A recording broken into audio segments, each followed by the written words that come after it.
Here's what I'm reading in February and a few other reading goals.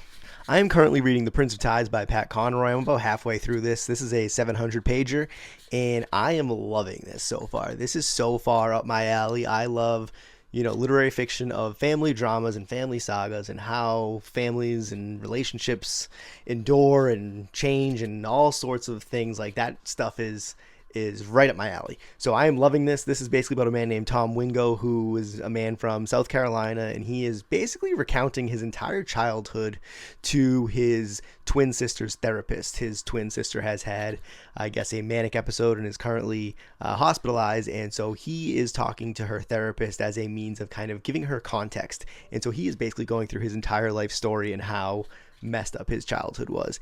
And like I said, I am loving this book. It is so beautifully written. There are so many big words, lots of big words in this book. But I love the dialogue, how people talk and communicate with one another is so rich and pops off the page, and it just feels so true to how people talk, maybe aside from some of the big words that maybe are sprinkled into the conversations. But it just feels like such amazing, well-written dialogue. I'm loving this so far. My next book club pick is Life and Death and Giants by Ron Rindo. I've heard good things about this. It's not super well known from what I've heard. I only heard about this recently, but I've heard good things.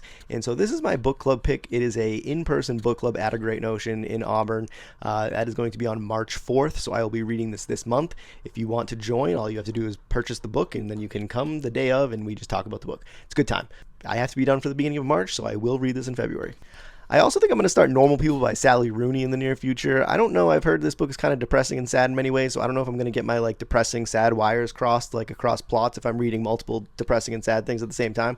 But that being said, this is intriguing me. It's just sitting on my shelf, kind of waiting for me. I've wanted to read this for a long time, so I think I'm going to do this pretty soon. For those of you looking for an update on Poisonwood Bible, I think I am DNFing this right now. I enjoyed it. I think it's really well written. I talked about this on another video, but I just don't find the compulsion to come back to it right now.